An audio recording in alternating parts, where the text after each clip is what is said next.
Bom dia a todos, ótimo 2023 para todo mundo. Vamos dar início, então, à nossa reunião semanal da urologia. Hoje, excepcionalmente, nós teremos que fazer essa reunião exclusivamente online, por um problema aí da sala da telemedicina. Hoje, quem será o nosso apresentador é o R5, o Dr. André. Então, André, por favor, pode começar. Bom dia, é um prazer iniciar aí as reuniões de 2023 e é uma honra ser orientado aí pelo Dr. Adriano, iniciando como chefe da disciplina. O primeiro caso é um paciente masculino de 60 anos que veio ao nosso pronto-socorro com uma lesão em glande, referindo isso a 1 mês. O paciente, nesse momento, relatava que há 2 anos não tinha uma exposição completa da glande, e referindo ao abaulamento da glande há mais ou menos 30 dias que ele percebeu. Procurou o pronto-socorro por conta de uma retração do prepúcio que revelou uma lesão vegetante. De antecedentes, ele não tem nenhuma comorbidade, é um ex-etilista, ex-tabagista, refere relações desprotegidas com múltiplas parceiras ao longo da vida e um histórico de balanopostite crônica.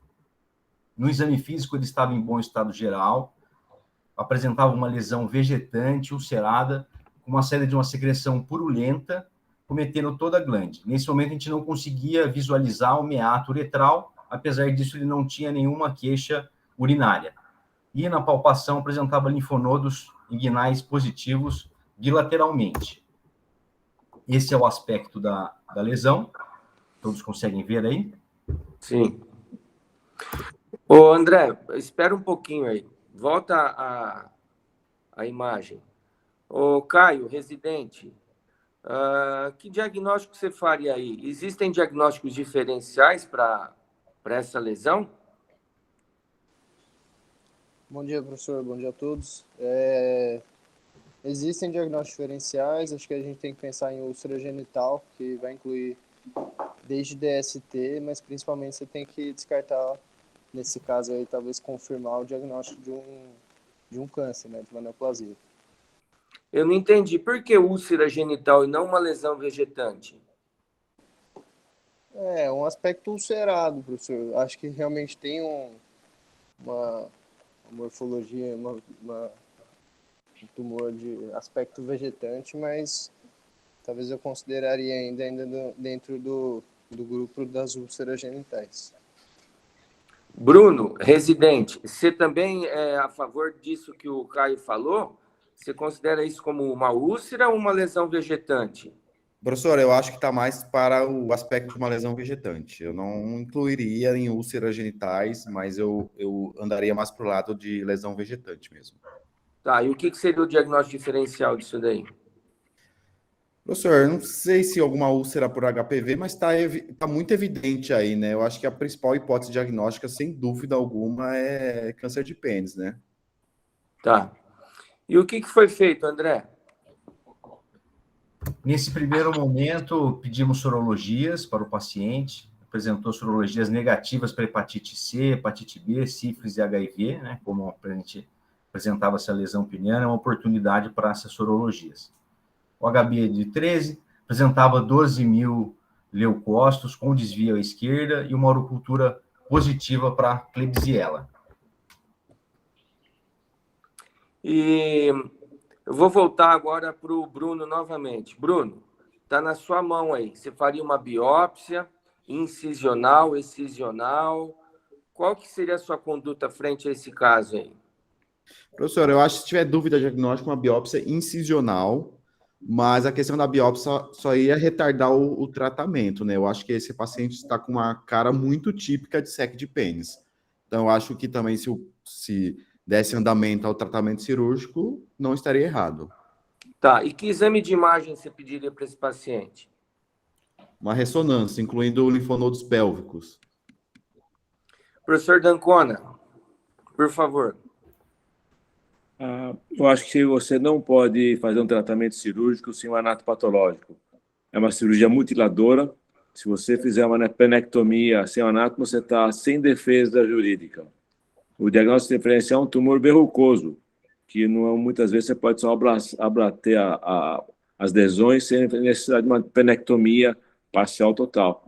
Então, acho que isso é uma recomendação, não fazer nenhuma cirurgia mutiladora sem um ato patológico atrás. Você pode fazer uma biópsia de congelação, o tumor carcinoma epidermoide, dá para fazer biópsia de congelação no ato e prosseguir o procedimento. Outro diagnóstico diferencial é o condiloma de Busch-Lowenstein, né?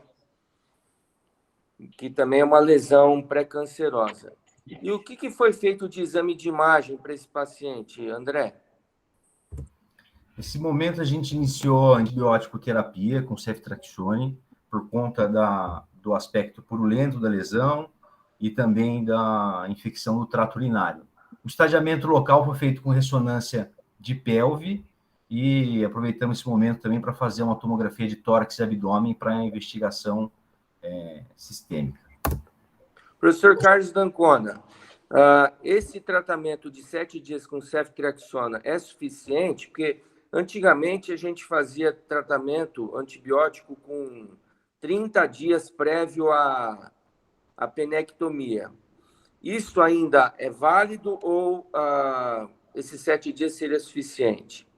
Na minha opinião, como ele tem desvio à esquerda, 7 dias é o suficiente, não esperar 30 dias, não.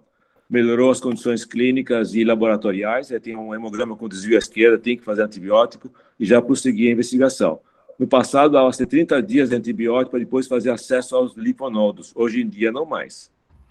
Ok. E aí, André? A ressonância magnética apresentou para a gente uma lesão na face lateral esquerda da glande, de 7,5 centímetros no maior eixo, uma suspeita de invasão no terço distal da uretra, e no laudo falava que não havia uma clara invasão para os corpos cavernosos. Foi identificado também linfonodosmegalias bilaterais na cadeia inguinal superficial, à esquerda de 1,4 centímetros e à direita de 1 centímetro. Esse aqui é o vídeo da ressonância. A gente pode ver aqui a lesão acometendo a glande.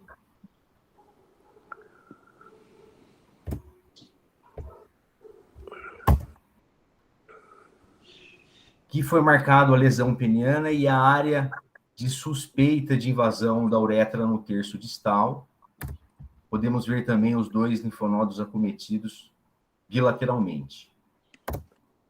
Tomografia de tórax e abdômen não apresentou sinais de metástase nem abdominais, nem torácicas. O Bira está na sala?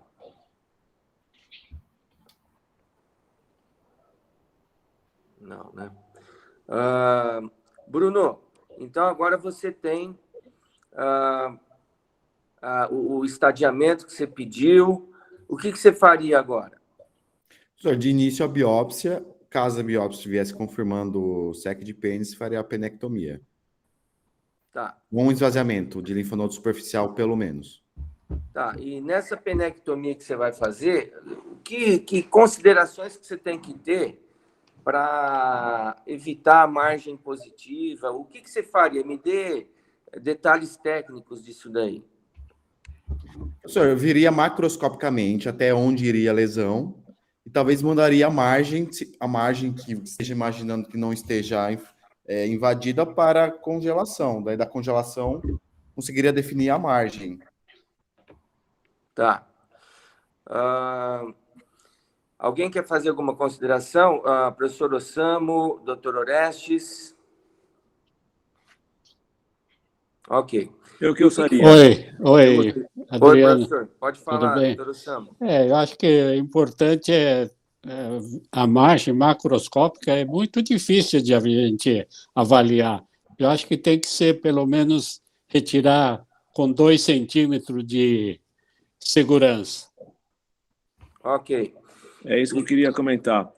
No passado, a gente usava 2 centímetros de segurança, mas isso você tem uma amputação mais extensa. Se considera atualmente fazer com menos margem de segurança, e com isso a congelação é importante. Fazer o mínimo possível para você preservar o máximo de haste peniana. Então, a ideia é realmente preservar o máximo possível. E o senhor faria biópsia de congelação na margem, né? Sem dúvida. Ok, Você tem que fazer isso. tá. E aí, André, o que foi feito para esse paciente? O paciente foi submetido a uma penectomia parcial, mais uma linfadenectomia superficial bilateral, e nesse momento a gente realizou uma biópsia de congelação, né, que evidenciou um SEC de pênis e as margens cirúrgicas livres. Peraí, deixa eu fazer uma pergunta aqui agora. Ele tinha linfonodos palpáveis e na ressonância apresentava esses linfonodos visíveis ali ao exame de imagem. Nós temos que fazer a linfadenectomia superficial nesse caso ou ele tem que ser uma linfadenectomia radical, pelo menos do ponto de vista da região inguinal? Professor Carlos. Já fizemos trabalho no passado que a linfadenectomia radical da crural tem complicações importantes de linfedema, de essência de estrutura. E a tendência é fazer uma linfadenectomia medial à safena, superficial e profunda. Sendo negativo, você acompanha, evitando assim, linfedemas graves, importantes. Okay. Isso já foi publicado, a tendência é realmente fazer linfadectomias mais econômicas. Tá. Agora, professor, deixa eu lhe fazer uma pergunta. Vamos supor que na ressonância você tivesse gânglios positivos pélvicos. Você faz a linfadenectomia pélvica ou você já considera esse tumor aí como um tumor disseminado e aí partiria para um tratamento mais sistêmico? Seria interessante escutar a Helena, o André, porque faz tempo que eu não vejo revisão recente sobre quimioterapia. No passado, tinha uma quimioterapia que se fazia, mas não era nada de excepcional. Eu faria linfectomia crural e inguinal. Tirar o máximo possível de tumor e, se necessário, quimioterapia depois. Mas a quimioterapia não é tão eficaz como em outros tumores. Doutora Helena, a senhora teria alguma informação a mais do que foi colocado? Bom dia a todos. Bom dia. Como opção nesse caso, em casos de doença linfonodal extensa, um tumor localmente mais avançado, um T4, a gente pode fazer uma quimioterapia neoadjuvante baseado em platina. E aí os esquemas seriam ou o TIP ou o TTF. Então, é uma opção nesse caso também. Tá. Adriano, podia fazer uma pergunta? Por favor. Helena, tudo pode, mas qual é realmente a resposta para essa quimioterapia? É uma resposta que tem 90% de resposta, é um 20%, 30%? Acho que essa é a informação que você tem que dar.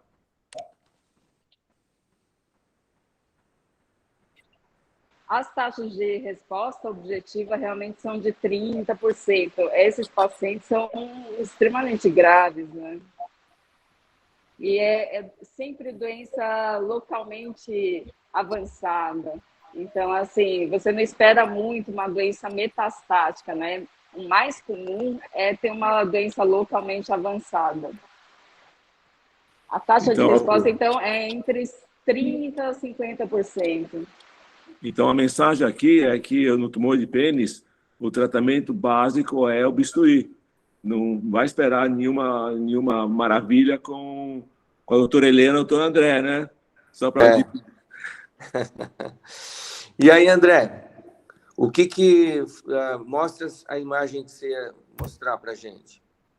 Esse foi o aspecto da cirurgia após a penectomia. A gente conseguiu preservar um segmento importante da uretra e visando também ter pelo menos uma haste de 4 centímetros para que o paciente consiga ter a micção na posição habitual de pé.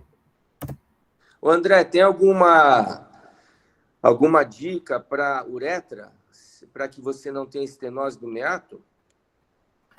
A gente espatulou a uretra para conseguir um meato com um tamanho maior e deixar a sonda 2 semanas. Foram essas medidas que a gente fez para evitar uma estenose de uretra. Aqui É isso mesmo, professor Carlos? Desculpe, eu não entendi a pergunta. Quais são os detalhes que tem que tomar com relação ao meato uretral, para que você evite a formação de uma estenose aí nesse meato? É fazer espatular a uretra, só isso. Tá. E aí, André? Esse é o aspecto após o fechamento aqui da túnica albugínea e o aspecto final da cirurgia após a linfadenectomia superficial. Esse é o aspecto da peça cirúrgica. À direita tivemos 16 linfonodos e à esquerda 6 linfonodos. Ok. Doutor Leandro, tem anatopatológico nesse caso, André? Eu vou botar na sequência, professor, quando o paciente voltar para checar o anota. Tá. Primeiro pós-operatório, o paciente evoluiu bem, com uma dor discreta e um débito do dreno de mais ou menos 100 ml seremático bilateralmente. No quarto pós-operatório, foi o momento que a gente decidiu pela alta com o dreno, por apresentar 50 ml de um lado e 47 ml de outro, e foi de alta também com a sonda vesical de demora. O primeiro retorno do paciente para checar o dreno apresentou débito baixo, 5 ml bilateralmente por dia, e foi optado por sacar o dreno. Na segunda semana, a gente diagnosticou uma linfocele à esquerda, foi puncionado 60 ml de linfa, e foi o momento que a gente sacou a sonda vesical de demora. Esse é o aspecto, a gente pode ver aqui à esquerda da linfocele, a região ali um pouco abaulada, e esse é o aspecto cirúrgico com 2 semanas. Ele retorna com 28 dias para checar o anato patológico, mas que ainda estava em andamento. Foi puncionado novamente a linfocele à esquerda, com 50 ml de débito. E uma semana depois, quando ele retornou para checar o anátomo, mantinha a presença da linfocele e foi optado por instilação de iodopovidine na região. A gente instilou iodopovidine, permaneceu durante 40 minutos, 1 hora, e depois aspiramos novamente com uma resolução dessa linfocele. Tá, só um momentinho, André. Doutor Osamu, como é que o senhor acaba conduzindo os seus casos com essa linfocele recidivante? Normalmente a gente tem que, se for tá incomodando, vai aumentando, eu acho que tem que funcionar e drenar também, né, se caso precise. Mas o acompanhamento é importante. Tá. O senhor tem usado o que foi feito aí, o Povidine, o senhor ou o doutor Carlos, ou alguém? Normalmente a gente usa esse artifício, né? Não tem outro líquido, mas o Povidine tem funcionado bem nesses casos. Ok. E aí, André? E nesse momento ele veio para checar o anátomo patológico. Se o doutor Leandro estiver na sala. Doutor Leandro, o senhor poderia nos auxiliar, por favor? Olá, bom dia a todos. Bom dia. Pode passar as imagens, depois a gente volta para a conclusão, por favor. Bom, então esse aí é o produto dessa penectomia parcial, uma peça de tamanho grande, mas a gente observa que boa parte dessa lesão é uma lesão exofítica. Aqui, se o André puder apontar para mim nessa imagem maior, a gente consegue ver perto do pincel que nós usamos para passar dentro da uretra a região do corpo cavernoso. Então, a uretra está imediatamente embaixo, a gente então consegue posicionar o que é ventral, o que é dorsal. A gente observa então uma lesão grande, exofítica, ulcerando a glande e preenchendo todo o espaço aí do suco, desse espaço recoberto pelo prepúcio. E com uma exteriorização desse componente além dos limites do prepúcio. Né? Uma lesão extensamente hemorrágica, com áreas de necrose. Próximo, por favor, André. Que a gente via da esquerda para a direita nas imagens, uma transição entre o epitélio escamoso hiperplásico e o epitélio já com dessa imagem do meio, um tecido neoplásico infiltrando o estroma, e na imagem mais à direita, onde está a seta, uma neoplasia completamente indiferenciada, com células atípicas, fusiformes, que dão o diagnóstico, então, dessa imagem à direita, de uma neoplasia com feições sarcomatóides. Próximo. Ele tinha também um aspecto, como eu já disse, de carcinoma epidermoide, e a gente sempre tem que avaliar com critério, do ponto de vista de estadiamento, se a neoplasia infiltra ou não a túnica albuginea, que caracterizaria, então, a infiltração do corpo cavernoso, uma vez que a infiltração da glande, do corpo esponjoso, era nítida, já a macroscopia nessa imagem do canto superior esquerdo. Na imagem histológica da esquerda, eu quis demonstrar a curvatura da túnica albuginea, e do lado esquerdo da imagem é o corpo cavernoso, aqui livre de neoplasia. Mas na imagem maior, a gente vê, então, o limite da túnica albuginea, corpo cavernoso, e o tumor focalmente infiltrando o corpo cavernoso. Salvo engano, acho que é a última imagem, André, se não me engano, nesse caso.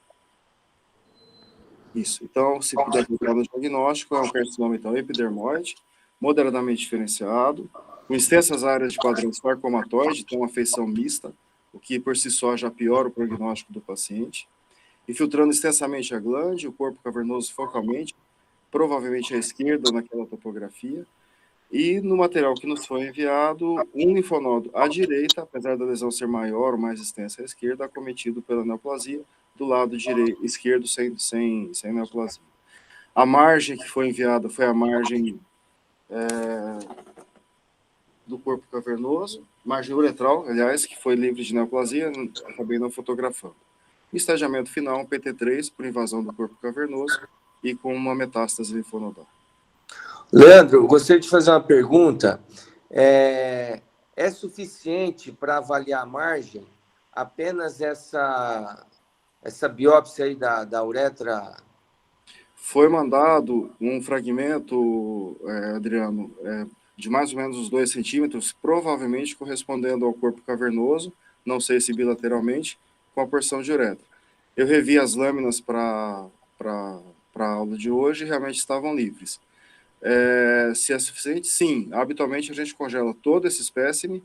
Se possível, seria o ideal que vocês marcassem para a gente a face real, porque a gente não tem como posicionar isso recebendo aquela bolachinha, digamos assim, né, do corpo cavernoso. Eu não sei o que está para o tumor, o que está para o paciente. Se puderem marcar a margem real, a gente congela ou em face, ou seja, toda a superfície de corte, ou a gente pinta e congela todo o fragmento para tentar demonstrar se a margem está positiva ou negativa.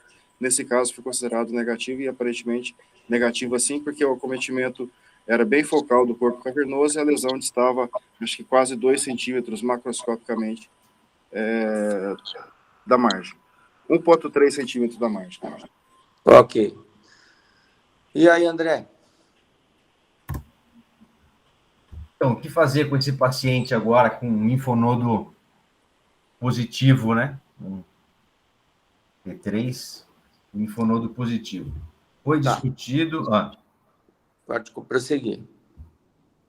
Foi discutido o caso e programado uma internação eletiva em 60 dias para realização de um esvaziamento linfonodal, uma linfadenectomia profunda e uma linfadenectomia pélvica também.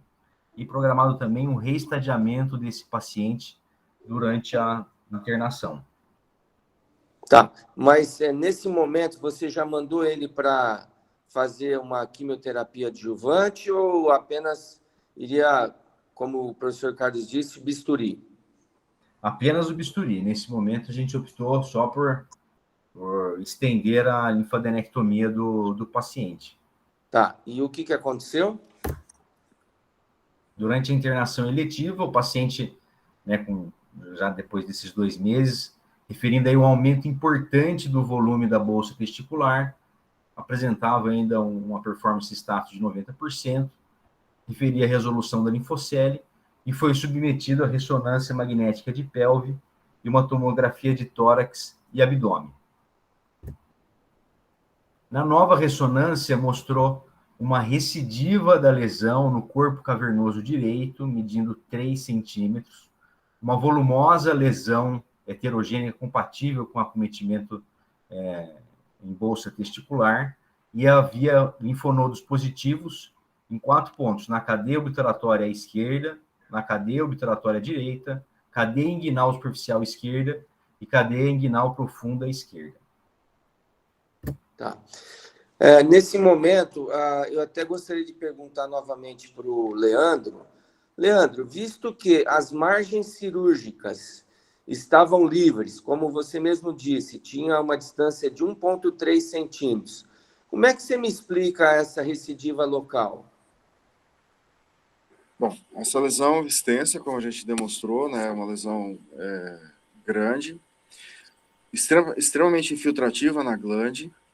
O que a gente viu que naquele momento era focal, era apenas o acometimento do corpo cavernoso, até subsidiado pelos exames prévios de imagem, era um acometimento focal. Acontece que não é uma lesão localizada mais. Ela já tinha invasão de corpo cavernoso, invasão perineural, invasão vascular e metástase linfonodal. Então, assim, por mais que tenha sido ressecado cirurgicamente, essa lesão já tinha dados morfológicos de pior prognóstico. Imagino que seja essa a resposta, a melhor resposta que a gente possa dar para vocês.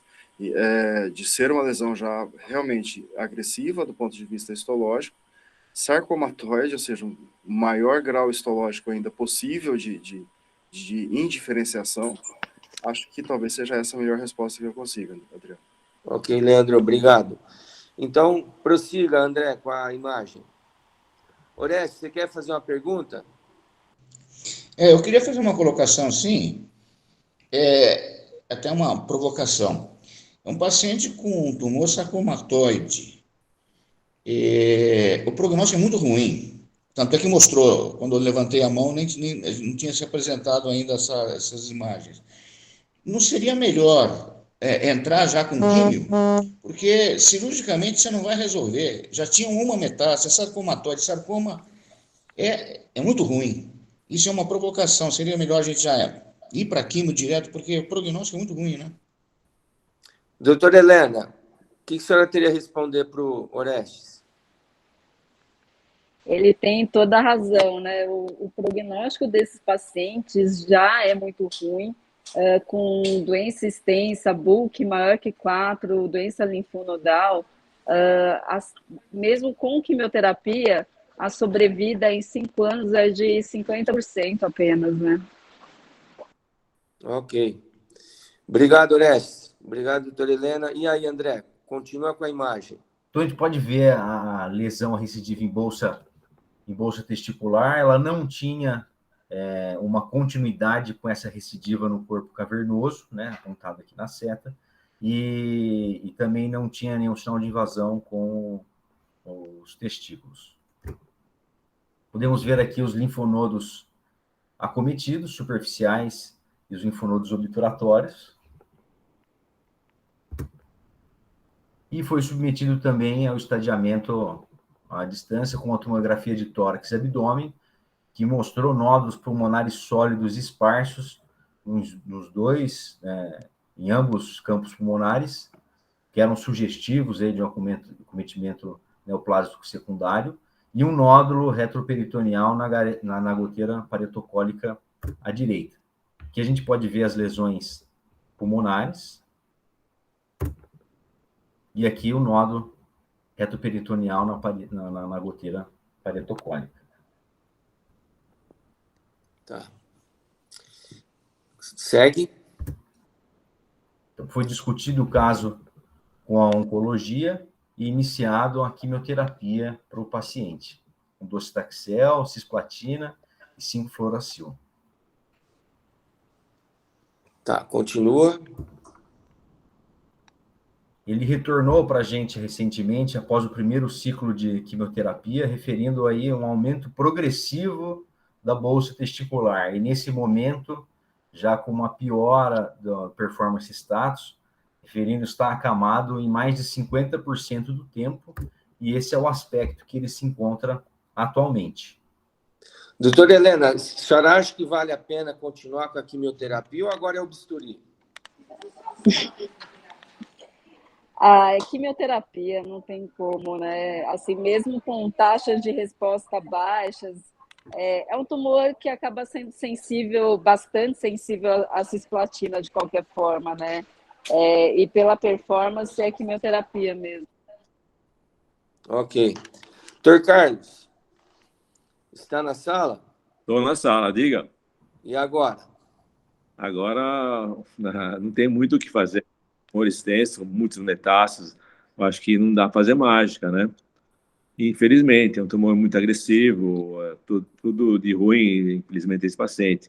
Raramente a gente vê um carcinoma de pênis com metástase pulmonar desse jeito. E com uma evolução tão rápida, em 90 dias ele tinha uma lesão localmente, e em 90 dias ele teve metástases múltiplas. Até o André está querendo comentar alguma nem coisa. eu tinha comentado mesmo, a principal disseminação é loco-regional, principalmente linfonodal. A gente vê metástases em casos bem mais raros. Né? Ok. André Moraes. Bom dia, pessoal. Abraço a todos. Estão me ouvindo? Bom dia, estamos. Eu acho que, para esse paciente, obviamente, qualquer abordagem paliativa, e uma lesão volumosa dessa no escroto, né, ocupando o escroto desse paciente, vamos dizer, pensar em uma cirurgia higiênica pode aliviar um pouco a qualidade de vida desse paciente, melhorar a condição dele, obviamente, desde que ele tenha condição. Com a performance de 40, tem que pensar muito bem. Ressalvos que eu queria fazer com relação a esse caso, que já foi dito aí, mas quero chamar a atenção. O Carlos falou muito bem, é muito raro a gente ver metástase pulmonar em câncer de pênis, o carcinoma escamocelular do pênis. Mas essa histologia, o Leandro apontou muito bem, é uma histologia diferente dessas habituais para o carcinoma peniano, e aí a gente vê essas metástases típicas de um sarcoma, tá? Metástases volumosas, periféricas, bem delimitadas, são metástases de sarcoma mesmo. Outra coisa estranha são as manifestações não esperadas. Esse linfonodo reto peritoneal na goteira parietal, da goteira parietocólica, quantas vezes vocês já viram isso num tumor de pênis? Né? Isso é uma coisa nova para mim, eu nunca vi. A gente vê poucos cânceres de pênis, mas, na verdade, é muito raro você ter uma manifestação metastática nessa situação. Mas eu consideraria assim, uma cirurgia higiênica na bolsa, né, no testículo, na bolsa testicular, para esse paciente, apenas com visão de qualidade de vida e paliação a longo prazo. Tá? A expectativa de resposta nesse paciente, obviamente, tem que ter mais tempo de exposição à quimioterapia para tirar alguma conclusão, se ela pode ajudar ou não. Um ciclo de quimioterapia não é capaz de responder nenhuma pergunta para nós nesse momento. Essa é a contribuição que eu quero dar.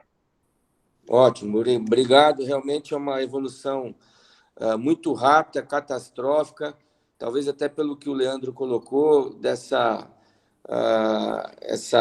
parte sarcomatóide desse tumor. E agora a oncologia vai fazer essa cirurgia higiênica, acho que vai ter que entrar em contato também com a cabeça e pescoço ou com a plástica, porque provavelmente aqui vai ter que rodar retalho, né? Então, vai ter que ser uma cirurgia aí multidisciplinar. Algum outro comentário final para esse caso? Bom, sendo assim, próximo caso, André. Adriano, eu acho que a gente poderia tirar um pouco mais de informação para desse paciente, desse caso de evolução tão desfavorável. O que poderia ser feito de diferente do que foi feito? Vamos supor, desde o começo. O que poderia ter mudado a evolução desse caso? Será que não teria que ser feita uma cirurgia mais radical e uma linfadenectomia, ao invés dela ser econômica, a gente fazer uma linfadenectomia radical? Pois é, isso que é importante discutir. Vamos supor, se o anátomo que veio com gânglio positivo já faria uma linfadenectomia radical naquele momento, já iniciaria a quimioterapia imediatamente, Por que demorou 35 dias para ter o anátomo? Entendeu? Então, mudaria a evolução se a gente encurtasse o tempo de tratamento dela? Isso que talvez o André ou a Helena pudessem dizer alguma coisa a mais. Helena, você poderia comentar isso que o Dr. Carlos falou?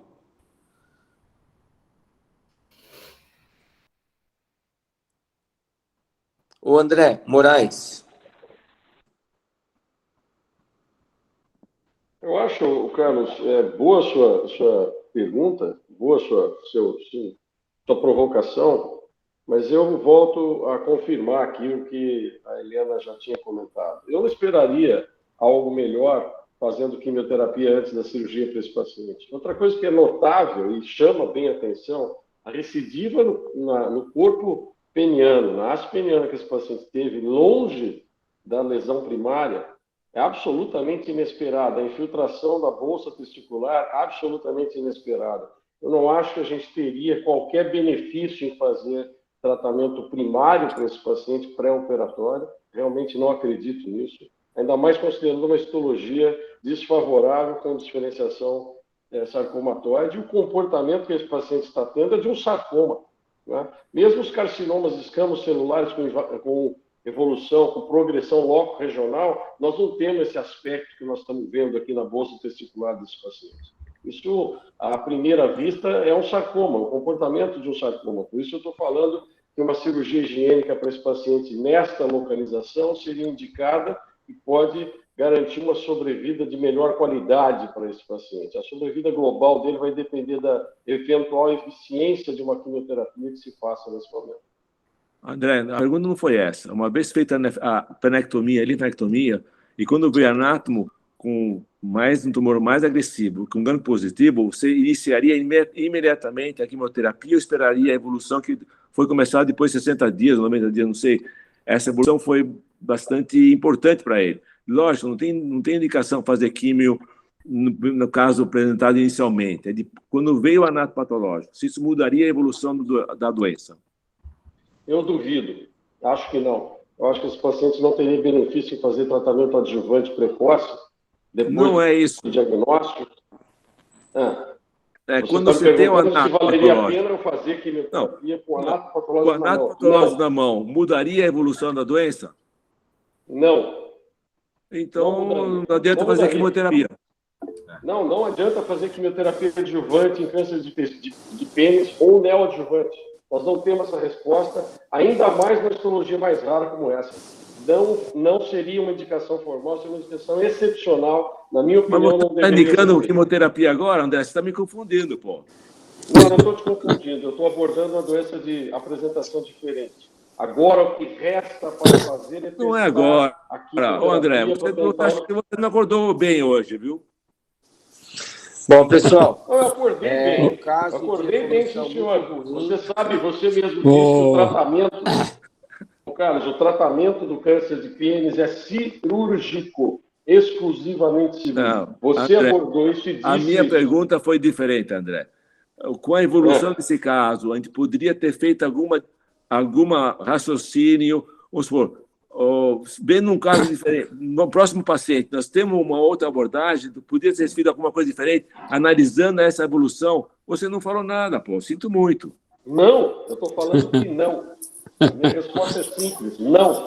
O Adriano, doutor Ossamo. é o seguinte, eu entendi a pergunta do Dr. Carlos, porque se tivesse linfonodo positivo, imediatamente faria linfadenectomia pélvica profunda, entendeu? Eu acho que isso é a questão, porque demorou muito para fazer para indicar essa linfadenectomia. Eu acho que câncer de pênis, o tratamento que a gente aprendeu é cirúrgico, então é bisturi. Tinha que fazer uma linfadenectomia pélvica logo em seguida, não esperar 35 dias. Essa é a opinião. O que provavelmente também não mudaria a evolução do caso. A histologia aí é o fator essencial para explicar o que está acontecendo para esse paciente, essa evolução desastrosa. Eu também acho, a evolução é muito ruim, acho que o tumor é muito ruim, essa diferenciação sarcomatóide acho que fez a diferença para que tivesse essa evolução tão nefasta. Mas, assim, se a gente pudesse fazer alguma coisa, acho que seria através do bisturi, ser mais radical. Então, ao invés de fazer uma penectomia, fazer uma emasculação e a linfadenectomia, fazer uma linfadenectomia inguinal, bilateral, radical. Eu não faria a linfadenectomia pélvica, porque já foi provado que não tem benefício nenhum. Mas, assim, é um caso de evolução muito ruim e agora nós temos que fazer, como foi dito, uma cirurgia higiênica para a melhora da qualidade de vida desse paciente. Eu acredito que não vai mudar em nada a sobrevida dele. Vamos passar para o próximo caso, André? Próximo caso é um paciente de 64 anos, masculino, e foi encaminhado para a gente por conta de uma elevação do PSA e um exame digital da próstata alterado. O paciente chegou em nosso consultório, pedindo que não tinha comorbidade, sem medicações do uso contínuo, negava LUTS, PSA inicial de 107 e o exame da próstata mostrando uma próstata aumentada, fibroelástica, indolor, com um nódulo endurecido ao lobo esquerdo. Bom, acho que ninguém tem dúvida aí que tem que fazer a biópsia, né? Uhum. Alguém faria a ressonância antes da biópsia? Você faria, André Moraes? Se eu tivesse facilidade de fazer, eu faria. E o que isso aí te acrescentaria em benefício, antes ou depois? Eu acho que hoje a ressonância magnética é uma orientação anatômica bastante valorosa para você dirigir a sua biópsia. É óbvio que você tem um nódulo palpável, vai ser fácil fazer isso. Mas é bom para estender a biópsia, eventualmente flagrar algumas situações de dúvida e até de certeza, por exemplo, comprometimento de vesículas seminais, extravasamento da doença em algum sítio que no toque você não pôde ver e que o ultrassom é menos acurado para isso. Por isso a ressonância seria indicada. Ok. Dr. Carlos? Perguntar para o Bruno, presidente. Você tivesse um exame para pedir, qual que você pediria? Fora a biópsia. A biópsia ninguém vai discutir. Um exame de imagem, qual que você pediria? Professor, como única opção a ressonância. Errado. É PET-PSMA. Você quer ver o estadiamento com 107, ele não está com uma doença localizada, ele está pululando metástase em todo lugar. Então, você tem que fazer PET-PSMA. E tem fácil aí na Unicamp. Está de acordo, Adriano? Eu estou de acordo, só que assim, o senhor vai ver que a evolução, ela vai nos dar uma... aí entra em alguns aspectos do ponto de vista econômico. Você vai ver que nós estamos lidando com como se fosse a era da cintilografia óssea, antes do advento do PSMA lá nos Estados Unidos. Mas assim, Tudo bem. toca que aí acho que o professor Carlos vai entender o que eu estou falando. Não, ok, Adriano, acho que uma coisa, a conduta é uma coisa, depois, se você não tem condições, tudo bem, mas você tem que pensar no que você pode fazer. Não, eu concordo em número e grau do que o senhor falou. Eu acho que aí realmente a gente tinha que fazer um estadiamento sistêmico e o melhor exame é o PET-CT com PSMA, que inclusive é uma das perguntas que eu vou fazer depois, citologia óssea versus PET-CT PSMA. Mas o que foi feito, André? Logicamente a biópsia, com certeza, né? Com certeza, mas nesse primeiro momento a gente pediu a biópsia, a ressonância magnética da próstata, que ele fez fora, mostrou uma próstata de dimensões aumentadas, sem evidência de extensão extraprostática, feixes vasculonervosos e vesículas seminais livres, ausência de linfonodomegalias e uma pelve óssea sem lesões suspeitas. Havia uma lesão na zona periférica do terço médio, ápice esquerda, com um laudo final de PIRA de 5. Tá, aí você tem alguma coisa relacionada à vesícula seminal, se tinha invasão da vesícula? Livre. Se tinha tumor extraprostático, como é que é? Estava livre. Tá. E aí foi feita a biópsia. Isso. O Leandro está na sala. Leandro, por favor, você poderia analisar essas biópsias para a gente? Sim, esse material fui eu que vi também. É uma biópsia prostática de 12 fragmentos, sendo que todos os fragmentos à esquerda mostravam-se comprometidos por neoplasia. Uma neoplasia, não, pode passar. Uma neoplasia predominantemente com este aspecto, um aspecto tendendo já quase ao sólido, mas são grandes áreas cribriformes. O que são cribriformes? São cribos que lembram um ralo, como se fosse uma área nodular com vários pequenos lúmens, como a gente vê aqui nessa imagem mais à esquerda, com essas pequenas áreas com pequenos lúmens. Então, este padrão, nessas três imagens, que são, na verdade, do mesmo fragmento, são do padrão 4 de Gleason. E como existe apenas esse padrão 4, nessa amostra, por exemplo, a gente chega no diagnóstico final de um Gleason 8, uma vez que quando eu só tenho um padrão, eu duplico o padrão histológico. Então, a neoplasia das 7 amostras, o padrão predominante era o padrão 4. Ora, só o padrão 4, como essa amostra, próximo, ora, com o misto, havendo áreas com padrão 4 e áreas com padrão 3, como aqui na imagem isolada aqui à direita. Quando a gente vê ácidos mais isolados, infiltrativos isoladamente. Então, a neoplasia predominantemente com padrão 4, com Gleason final 7, sendo 4 mais 3, 3 mais 4, 8 ou 8, 4 mais 4 predominantemente. Ok. Só lembrando que dentro dos padrões de Gleason 4, esse componente cribriforme e o componente glomeruloide, que naquela imagem também aparentava, são os dois padrões de Gleason 4 que já por si só já tem o pior prognóstico.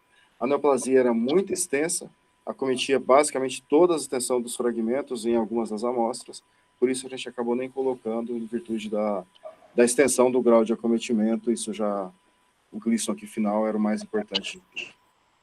Ok, obrigado. E aí, André?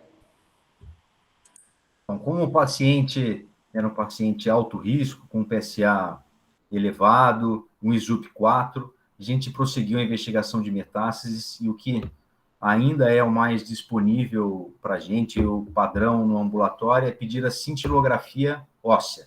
Tá, então, agora é a hora da discussão daquilo que o professor Carlos colocou. Será que vale a pena ainda hoje, com o advento do PET-CT com PSMA, a gente ainda pedir cintilografia óssea? Eu gostaria de fazer essa pergunta para o Dr. Celso Dario Ramos, que é da medicina nuclear. Bem-vindo, professor Celso Dario Ramos. Seja bem-vindo à nossa reunião e um feliz ano novo. Olá, Adriano, obrigado. Feliz ano novo. Bom dia a todos. É um prazer participar. Faz bastante tempo que eu não participo da reunião. A doutora Elba tem participado, ela está de férias.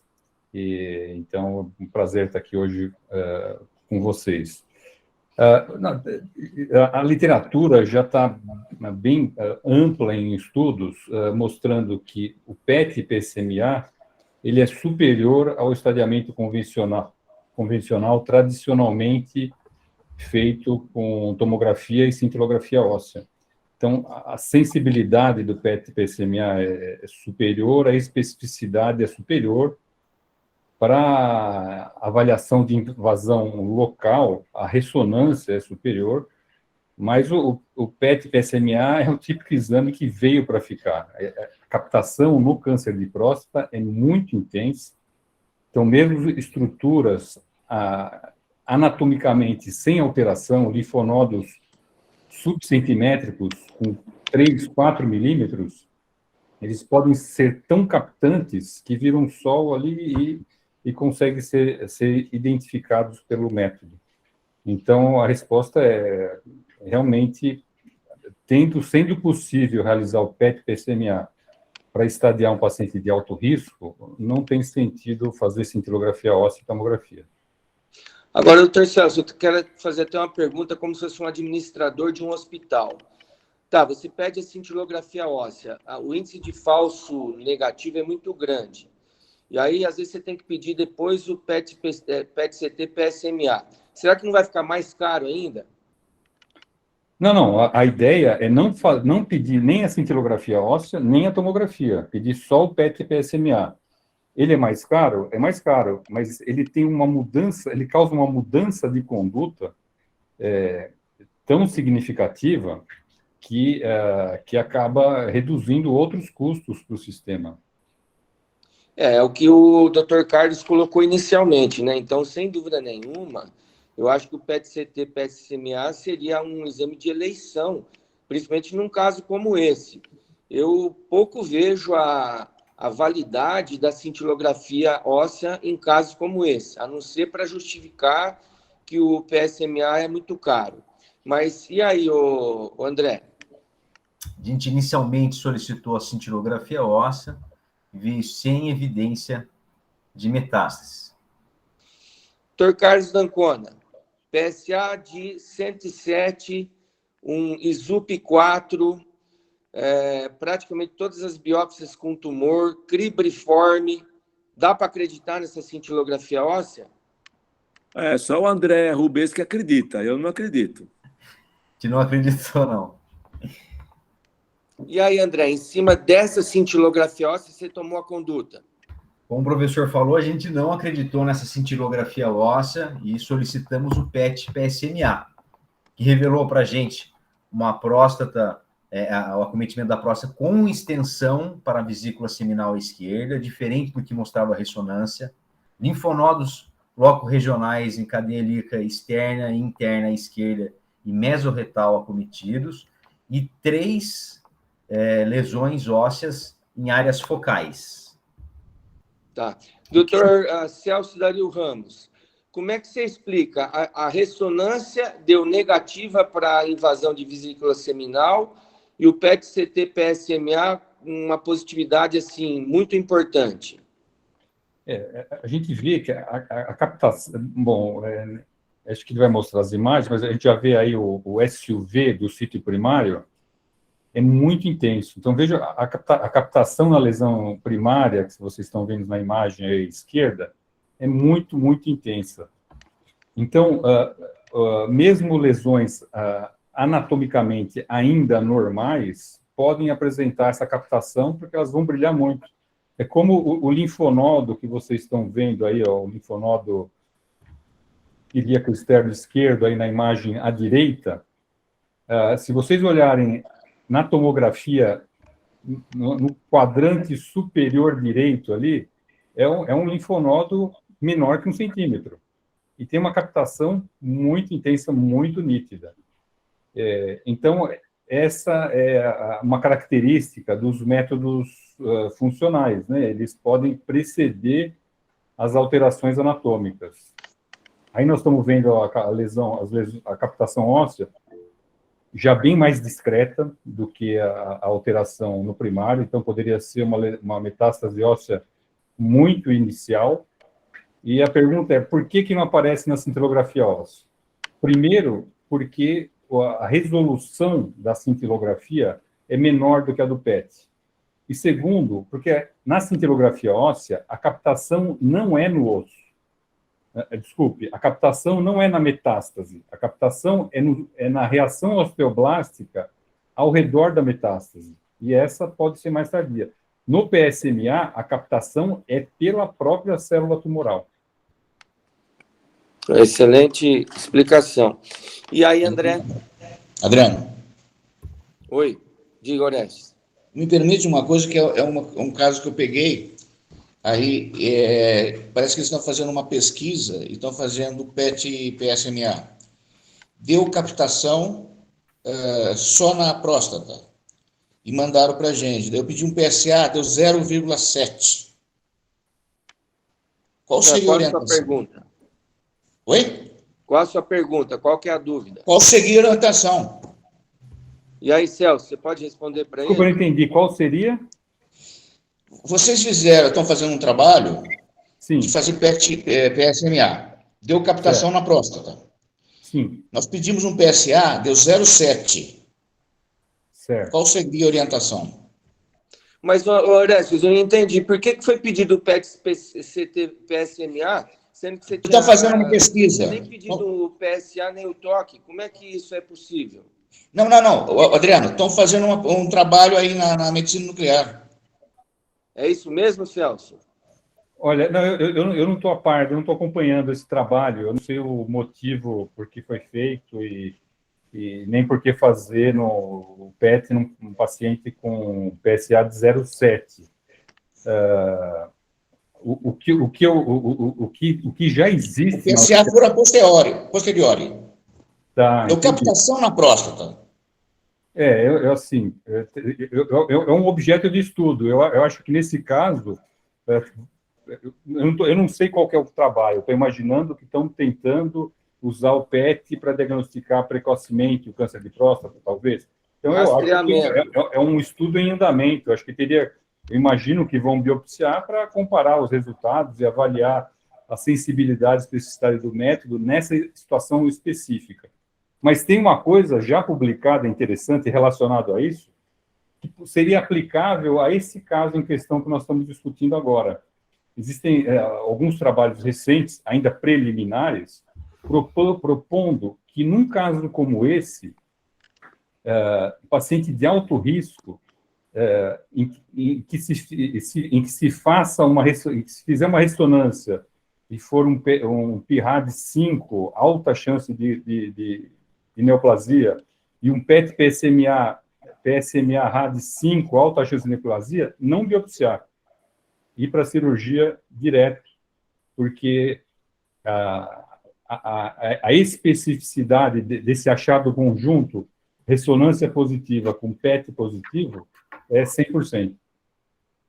Ô Celso, isso daí a gente já foi objeto de uma reunião anterior nossa, em que realmente se faz, em casos muito selecionados, Sim. A prostatectomia radical sem a biópsia. Mas acho que não foi a pergunta do Oreste, mas acho que é um objeto de estudo aí, não tem nada, ninguém para responder por esse estudo, acho que a gente tem que tocar o caso aí. André, como é que se desenrolou esse caso aí? A principal dúvida que a gente teve, porque esse paciente é um paciente T3B, N1, e segundo esses estudos clássicos, como Stampede, com menos de 4 metástases ósseas, no caso dele 3, seria um óligo metastático. O que a gente tem hoje de evidência seria que o melhor para esse paciente seria um bloqueio hormonal, mais os novos antiandrogênicos e a radioterapia. A principal dúvida levantada foi quanto ao volume prostático, de quase 90 gramas, se a radioterapia seria efetiva ou não nesse caso. Tá, antes disso, eu queria fazer uma pergunta para a doutora Helena. Doutora Helena, qual que é o conceito de doença oligometastática? Segundo os estudos, isso varia um pouco, mas esse estudo especificamente é um braço do Stampede que avaliou mais de 2.000 pacientes, e o braço controle era fazer o ADC somente. E aí você avaliaria o papel da radioterapia nessa doença metastática ou não. A doença de baixo volume, a definição que eles usaram que nem o André falou, 4 ou mais sítios de metástase, sendo um fora do esqueleto axial ou doença visceral. Aí seria bem o caso desse paciente. E no braço, quando eles dividiram, então, em doença de baixo volume e alto volume, porque o estudo avaliou como um todo, e como um todo não teve aumento de sobrevida global, mas quando eles avaliaram só o grupo do baixo volume, aí você consegue, sim, um aumento de sobrevida global e sobrevida livre de progressão. O que não acontece para a doença de alto volume. Obrigado. Gostaria de perguntar para o doutor Antônio, da radioterapia. Doutor Antônio, o tratamento clássico para esses casos aí, geralmente é a radioterapia mais o uso de antiandrogênico por um tempo aí bastante extenso. Nesse caso em questão, o senhor faria a radioterapia? Por quanto tempo faria o uso do antiandrogênico? Qual antiandrogênico? E se o tamanho da próstata ainda hoje é importante na sua indicação da radioterapia? Bom dia a Bom todos. dia. Agradeço aí o convite, feliz ano novo.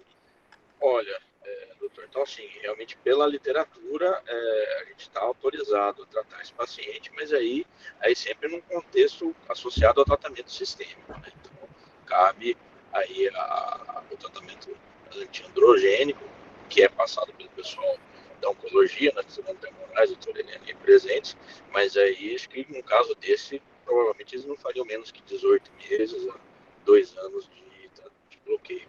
E também tem a questão que a gente sempre discute do docetaxel prévio à rádio também, né, que foi mencionado, né, do estudo do Charter, que está meio desuso já, mas que também ainda tem evidência na literatura, pode ser discutida com o pessoal da oncologia.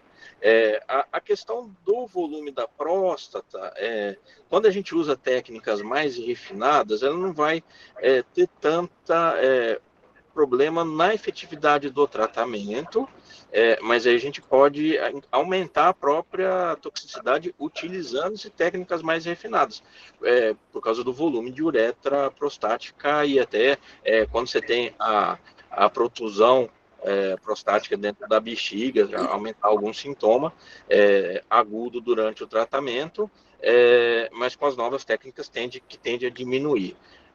Mas no nosso meio, que a gente está na universidade, limitado tecnicamente, a gente tem essa preocupação com o volume, ainda que realmente a gente está limitado à técnica conformacional, né, que a gente não consegue uma conformação tão importante quanto como a intensidade modulada ou outras técnicas mais refinadas, e aí a gente pode ter realmente uma limitação pelo volume. Mas em termos de toxicidade, não de efetividade mesmo. Tá, obrigado. O doutor Ubirajara não está na sala, né? Doutor Carlos D'Ancona, visto que esse paciente tem uma característica de ser oligometastático, existem alguns estudos que falam até de se fazer a prostatectomia radical. Qual a sua opinião a respeito disso? Olha, como você falou, uma opinião muito pessoal.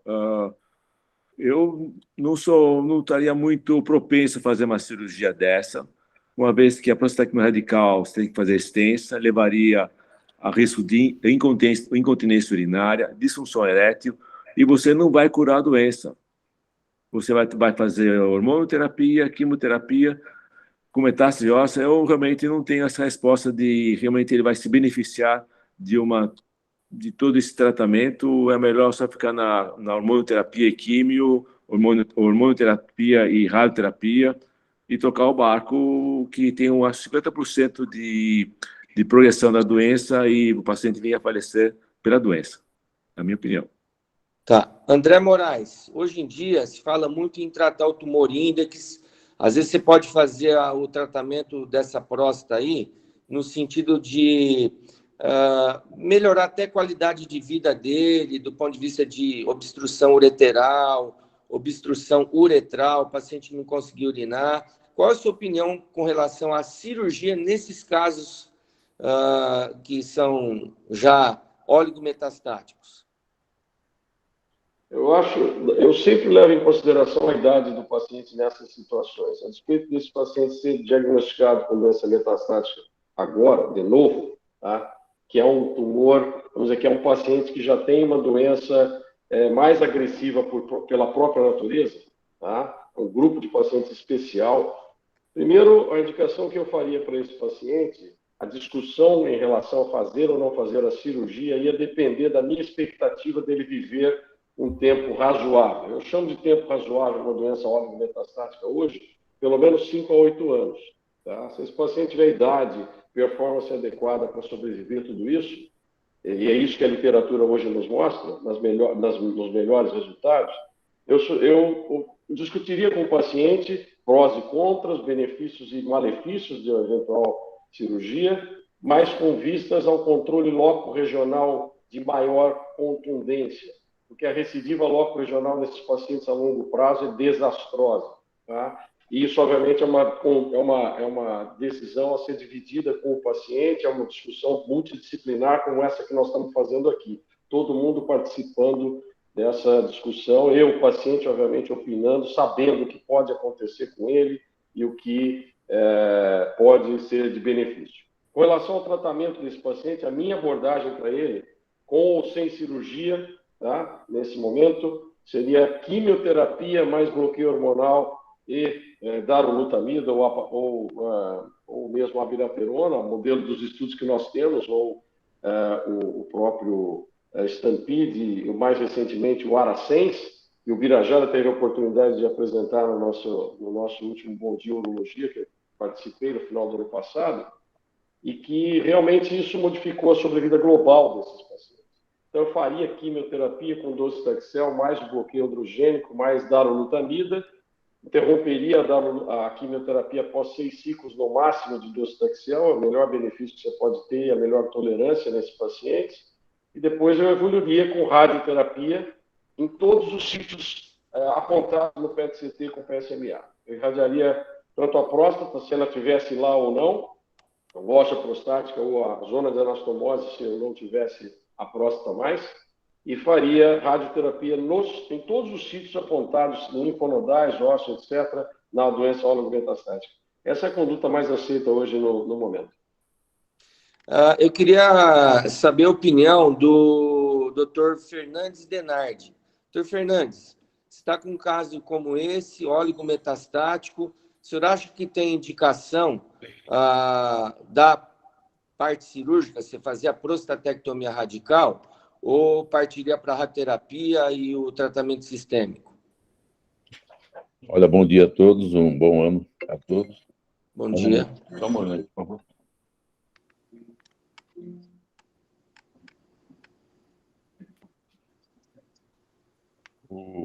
Adriano, eu acho que é um caso bastante emblemático e eu ficaria com a conduta do Dr. André.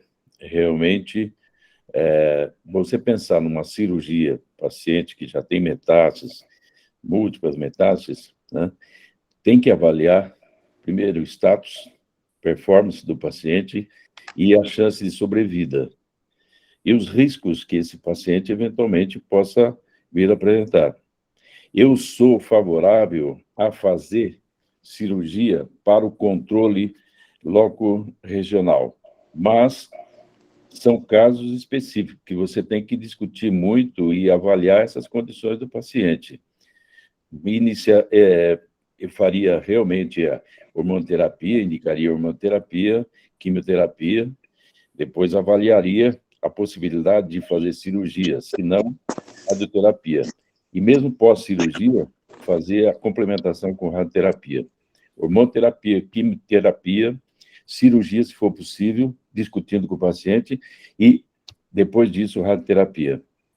E uma hormonoterapia prolongada aí, no mínimo, acho que uns 3 anos. Tá, mas assim, pelo que eu entendi do Dr. Antônio da radioterapia, o fato de ele ter essa próstata aumentada, nós não temos a capacidade de fazer uma radioterapia que seria feito fora dos muros da Unicamp. Então, visto que a gente não tem essa radioterapia, será que nesse caso em questão a cirurgia acabaria caindo no nosso colo, vamos dizer assim? Doutor Antônio, é isso mesmo?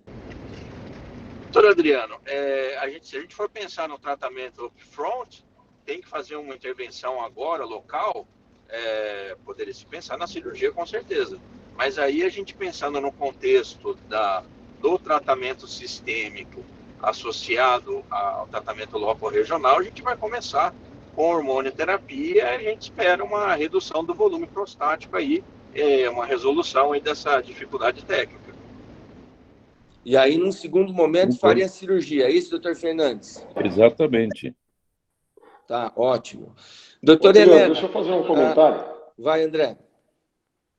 Toda vez que a gente institui hormonioterapia e quimio, ou com ou sem quimio, agora com mais quimioterapia, previamente nesses casos de alto risco e de oligometastático, o que a gente pode fazer é esperar um tempo que não precisa ser estabelecido rigorosamente para alcançar o volume prostático para uma boa abordagem na radioterapia. Óbvio, se o paciente for operado, a radioterapia vai ser discutida depois, mas vai ter que ser feita nos sítios da oligometástase. Ósseo, por exemplo, vai ter abordagem cirúrgica. E aí a gente tem a oportunidade de tratar essa próstata com volume bem menor e pode ser com técnica conformacional 3D, como o doutor Antônio bem lembrou, tá? Óbvio que a tecnologia vai melhorando e a gente vai tendo maior oportunidade de irradiar melhor os pacientes com menos efeitos adversos. Ok. Doutora Helena, que hormonioterapia a senhora faria?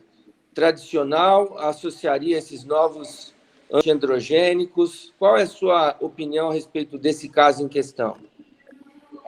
Inclusive eu e o doutor Antônio, a gente está na clínica com um caso bem parecido e eu vou fazer o bloqueio central e aí pode ser com Zoladex ou Prorelina, e associar, então, a abiraterona por conta da doença metastática.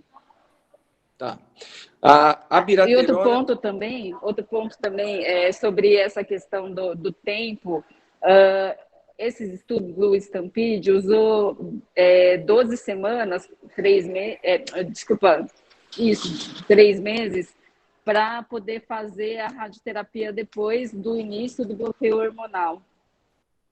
Tá. Doutora Helena, por que a abiraterona e não os outros 3, darolutamida, apalutamida, enzalutamida? E em sendo a abiraterona, geralmente se usa corticoide junto. Por que usa o corticoide? A gente tem residente aqui, às vezes ele não sabe o porquê de se utilizar isso daí. Inclusive tem residente meu também na reunião, é por conta dos efeitos mineralocorticoides que você faz pelo bloqueio da via.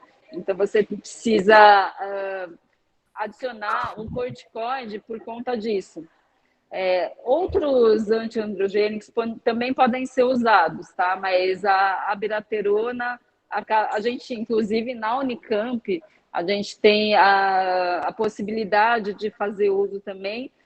Inicialmente, a gente colocou como progressão ao docetaxel, mas avaliando caso a caso, a gente pode introduzir um paciente nessas condições. Ok, obrigado. André, e o que foi feito para esse paciente? Já tem a conduta definida? Já foi feita alguma coisa? Esse é um paciente que está atualmente, como a gente não tem disponível os novos antiandrogênicos. Mas como que não, se a doutora Helena falou que tem a abiraterona? A gente pode tentar. No momento que ele... Isso é bem recente, né? Porque, na verdade, a superintendência está fazendo a compra dessa medicação. Então, não faz muito tempo, não. Não é culpa do André. Ah, tá. Que no momento a gente tinha, o doutor Ubirajara tinha entrado em contato e não havia essa disponibilidade para esse paciente. Então, no momento, foi proposto um bloqueio hormonal com groserelina durante 6 meses, e depois o controle loco regional, visto uma próstata aumentada, seria feito com uma prostatectomia radical e, na sequência, uma radioterapia para as lesões ósseas. Tá, então ele está para ser submetido à prostatectomia radical, certo? Certo. Doutor Fernandes, alguma consideração com relação ao caso? Não, Adriano, eu acho que foi bem discutido e é isso mesmo. Em função do que nós temos na Unicamp, é o que nós podemos oferecer. E eu concordo plenamente. Vamos fazer o bloqueio, depois fazer a cirurgia no paciente e complementar o tratamento. Ok, agora, obrigado. eu perguntaria para o André e para a Helena se, além do bloqueio hormonal, não valeria a pena, pela extensão da doença, nesse caso, também fazer quimioterapia?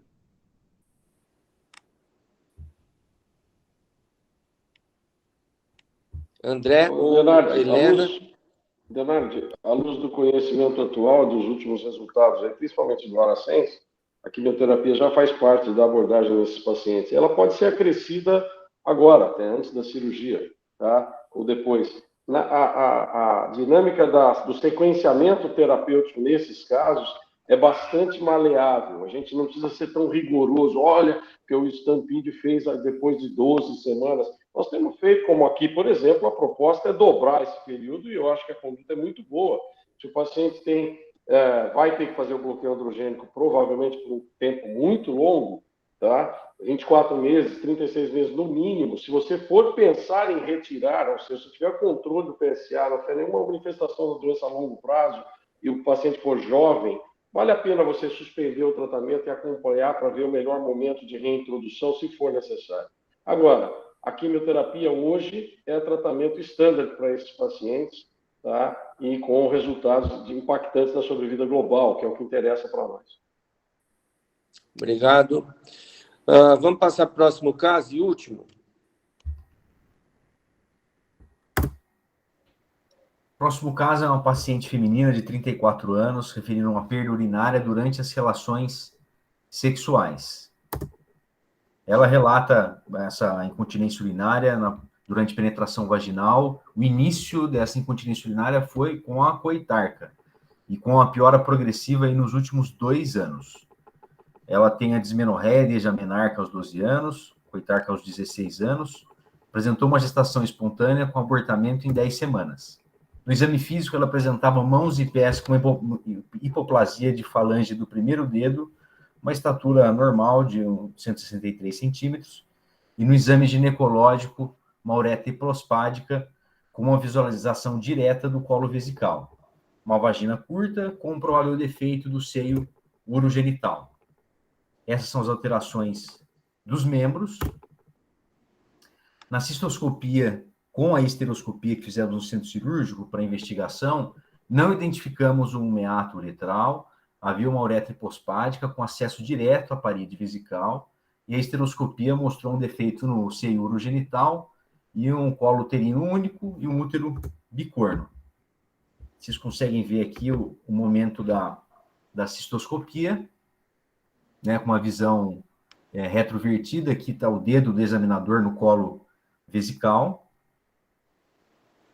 E esse é o aspecto aqui do colo uterino.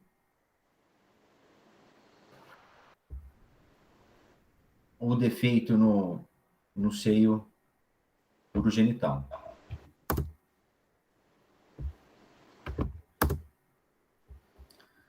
Foi submetida também a uma ressonância magnética, mostrando sinais de malformação mileriana, um hemicorno uterino direito médio vertido do tamanho normal, o hemicorno uterino esquerdo rudimentar, ovários tópicos e preservados, e uma uretra curta que terminava na parede vaginal anterior, a um pouco mais de 2 centímetros acima do introito vaginal. Aqui estão as imagens da ressonância magnética. Conseguimos ver aqui o útero direito no tamanho habitual, o útero esquerdo rudimentar. Vocês conseguem ver aqui o colo da bexiga e a uretra desembocando aqui na vagina antes, 2 centímetros antes aqui do introito vaginal. Doutor Cássio, isso aí faz parte de uma síndrome? É algo que eu, pelo menos, nunca vi. Como é que se chama essa síndrome?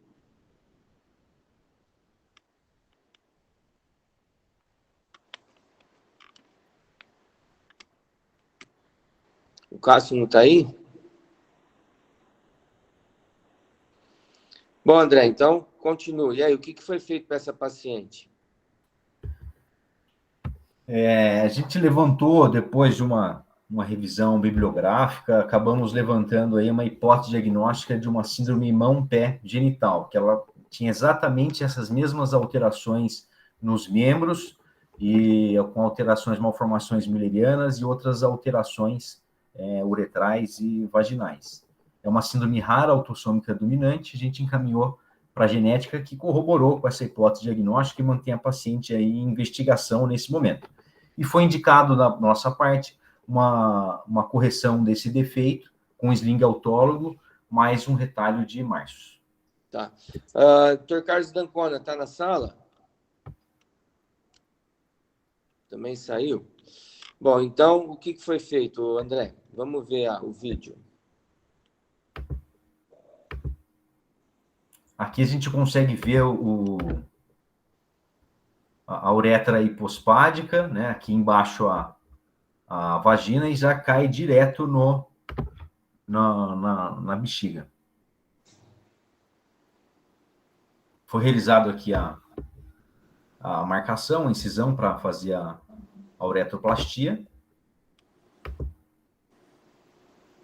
A gente tubularizou essa uretra em torno da sonda. Aqui, ó, já com o aspecto que a gente fazendo a tubularização. Na sequência, para a gente conseguir um coxim mais adequado, foi realizado ali um retalho de Marcius.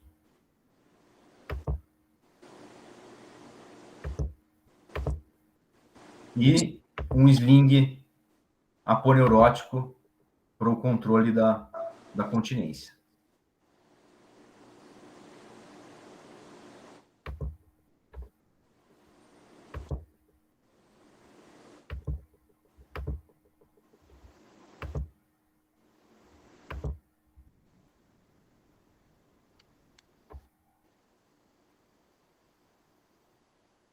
E aqui o aspecto final. Aspecto final.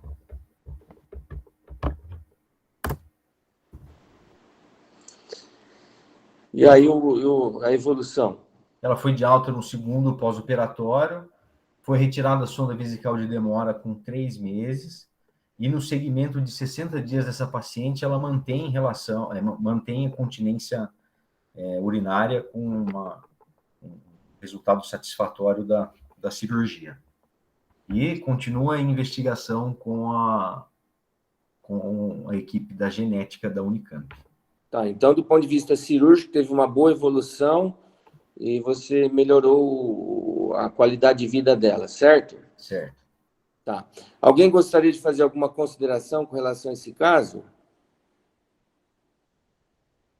Bom, visto isso, nós terminamos, então, nossa reunião. Gostaria de agradecer a todos, desejar um feliz ano novo e contar com a participação daqueles que já frequentemente acompanham a nossa reunião e daqueles que estão voltando, como é o caso do professor Celso Dario Ramos. Então, bom dia a todos e muito obrigado pela participação. Obrigado, abraço. Abraço. Bom dia, bom dia. Abração, bom ano novo, pessoal. Boa noite, tudo de bom, até mais.